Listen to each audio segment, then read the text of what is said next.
তাই আসুন আমি একা নই, আমরা সবাই মিলে দুটি বাহু তুলে রাধা নামের জয়ধ্বনি করিতে করিতে সেই শ্রীরাম মধুর বৃন্দাবনে প্রবেশ করি। জয় জয় রাধে বলে দুটি বাহু তুলে চলো রে জয় মধুর বৃন্দাবন।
শ্রীরাম মধুর বৃন্দাবনে।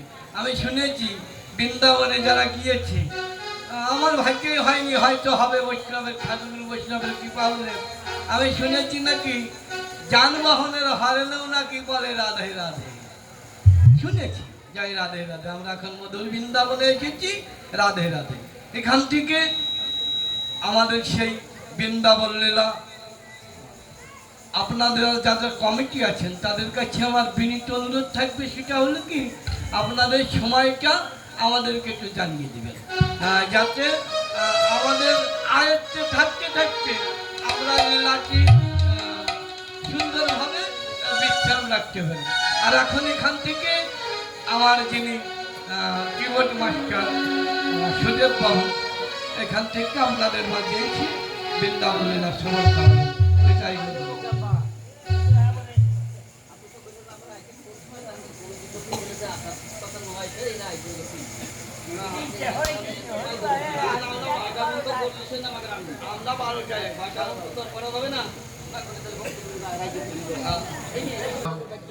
জয় গৌর হরি, হৃদয় গৌর রাধেশ্বর হরিবল হরিবল হরিবল।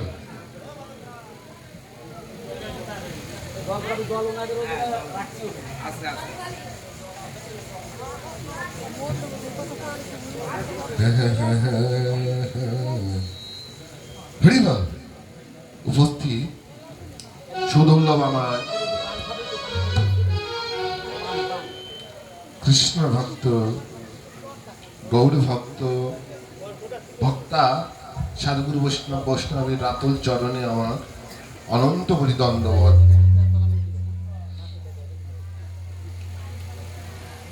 আসলে ভজন দেহ ছাড়া তো আমার গৌর গোবিন্দের গুণকীর্তন করা সম্ভব না।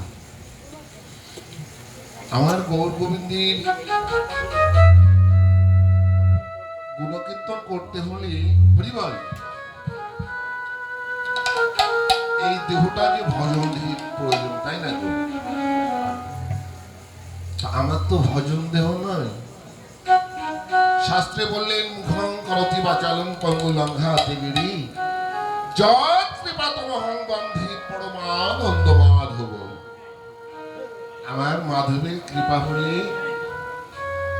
বোবা বাচালের মতো কথা বলতে পারি, কোন অগ্নি লঙ্ঘিতে পারি। শুধু ভক্ত সজ্জন প্রাণ গোবিন্দ নিজেই বললেন, আমি যা দিতে নারি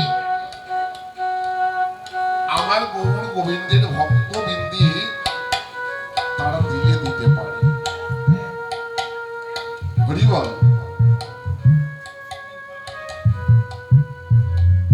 তো আপনারা আমার গোবিন্দের অনুরাগী ভক্ত, আর আমি আপনাদের শ্রীচরণের দাস হয়ে আপনাদের শ্রীচরণে প্রণতি করছি, যেন আজ নয় এই জীবনের যে কটা দিন বাকি আছে এমনি ভাবে যেন আপনাদের সঙ্গে সাধু সঙ্গ ভক্ত সঙ্গ।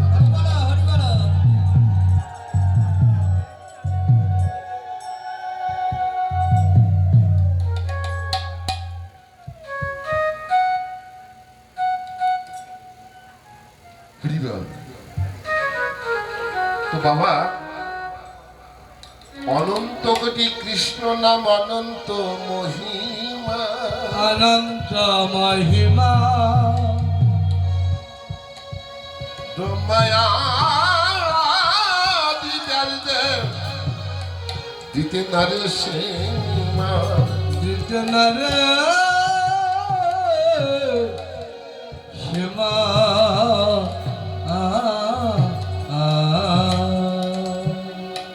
এই নাম অনন্ত মহিমা। ব্রহ্ম পায়নি, ব্রহ্ম জ্ঞানী যোগে পায়নি, যোগ সাধনী। হ্যাঁ, কৃষ্ণ হরে কৃষ্ণ সোজা কথা বল বাবা। কৃষ্ণ চতুর্মুখে ব্রহ্মা আমার গোবিন্দের গুণকীর্তন করেছে, অন্ত করতে পারেনি।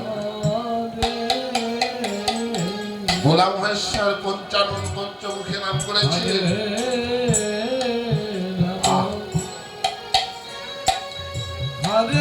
আবার ব্যয়দেব, হরিবল আসতে, ব্যয়দেব তিনি মনে মনে ভেবেছিলেন যে আমার গোবিন্দের গুণগাথা আমি সত্য খণ্ডে শেষ করব। তাই তিনি কি করলেন, এই মনোভাব চিন্তা করিতে করিতে একদিন ব্যয়দেব সরজ নদীর জলে স্নান করতে গেলেন। তো সরজ নদীর জলে যখন নেমেছে, ব্যয়দেব দেখতে পায় একটি চড়ুই পাখি। আমার চড়ুই পাখি ছোট না বড় হয়? ছোট হয়। ছোট্ট একটি চড়ুই পাখি একবার সূর্য নদীতে ঝাঁপিয়ে পড়ছে। আমার পাশে একটি বটবৃক্ষের উপরে উঠে গা ঝাড়ছে, বারবার এমন করছে। ব্যয়দেব মনে মনে ভাবলে, হায় রে, এই চড়ুই পাখির না কোনো ব্যাধি হয়েছে, তা না হলে ও এমন করবে কেন? তা ব্যয়দেব বললো, চড়ুই পাখি রে, তোর কি কোনো ব্যাধি হয়েছে? তুই এমনি ভাবে সরজু নদীর জলে ঝাঁপিয়ে পড়ছিস, আবার বটবৃক্ষে উঠে গা ঝাড়ছিস। ওমা চড়ুই পাখি কি বললে জানো? বললে, ব্যয়দেব, আমি মনে মনে স্থির করেছি আমার এই ছোট্ট চঞ্চ দ্বারা এই বিশাল সরজু নদীর জল আমি শুকিয়ে আহ, চড়ুই পাখির কথা শুনে ব্যয়তে ভেসে ফেলে। চড়ুই পাখি রে, প্রাণ গোবিন্দ তোকে ছোট্ট চড়ুই পাখি করে জন্ম দিয়েছি, তোকে মস্ত বড় পাখি করে তুললে না কেন? তোকে যদি মস্ত বড় পাখি করে তুলতো তাও হয়তো একদিন সম্ভব হতো, কিন্তু ওরে চড়ুই পাখি, তোর মতো এমন হাজারো কোটি কোটি চড়ুই পাখি হলে এই বিশাল সরুজ নদীর জল কোনোদিন শোকাতে পারবি না, পারবি না, পারবি না। তা কি সম্ভব গো বাবা? সম্ভব না। এইবার ব্যয়দেবীর কথা স্মরণ করে চড়ুই পাখি বটবৃক্ষের উপরে উঠে বড্ড হাসি হেসে বলল, ছোট ব্যয়দেব, আমি যদি এই চঞ্চু দ্বারা এই সূর্য নদীর জল না শোকাতে পারি, তবে এই সমস্ত বৃক্ষের পাতা যদি কাগজ হয়, সমস্ত বৃক্ষের শাখা যদি কলম হয়, আর এই জগতের যত জল যদি কালি করা হয়, তবু আমার গোবিন্দের গুণগাথা কোনদিন তুমি শেষ করতে পারবে না। তাই গৌর হরি বল, হরি বল, হরি বল। বলুন তো বাবা, ওই চড়ুই পাখি এত কথা জানলো কি করে? ও তো চড়ুই পাখি, চড়ুই পাখি নয়। উনি কে? উনি হলো দেবশ্রী নারদ। বলুন তো, নারদ মুনির কি দায় থেকেছে ব্যয়দেবকে এমন ভাবে শিক্ষা দিলে? আছে গো। কেননা দেবশ্রী নারদ মুনি হলো আমার ব্যয়দেবের গুরু। শিষ্য ভুল করেছে, তাই ভুল ভাঙানোর জন্য গুরুদেব চড়ুই পাখি রূপে এসে ব্যয়দেবের ভুল ভাঙানো। তাই গৌর হরিবল।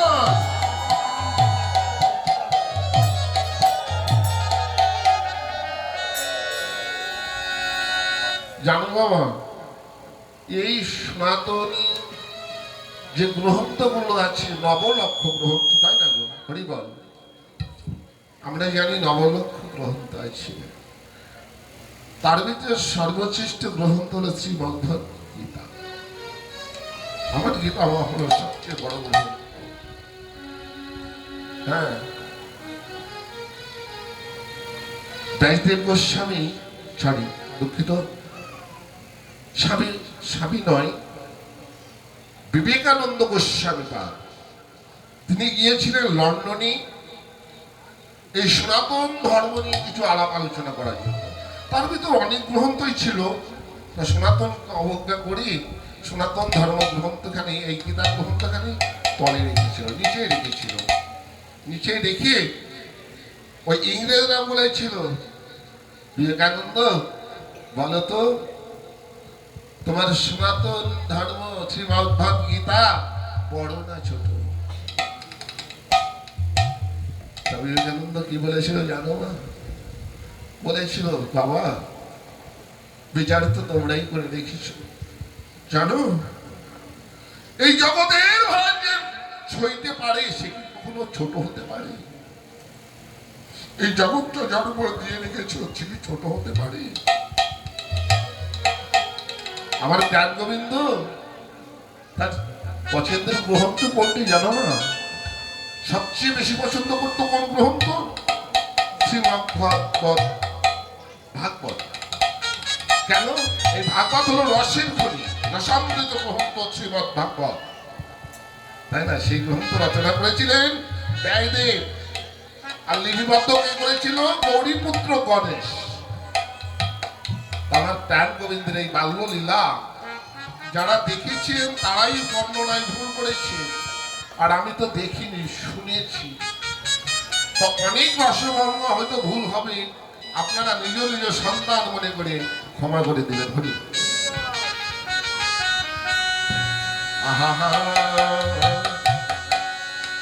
আজ কৃষ্ণ গোপাল নন্দলাল ব্রজ লীলা সমাপ্ত করি কোথায় যাবেন গো? মথুরা। কৃষ্ণ গোপাল নন্দলাল মথুরায় যাবেন। ও মায়েরা, হরিবল, আপনারা যেতে দিবেন? আপনাদের গোপালকে যেতে দিবেন? হ্যাঁ, যেতে দিবেন না তো মথুরা যাবে। মা কাঁদছে, বাবা কাঁদছে, কিছুতেই যেতে দেবে না। কেন? কেননা একই গোপাল মায়ের। কেমন ভাবে বৈষ্ণব কবি লীলায় ভাব দিলেন।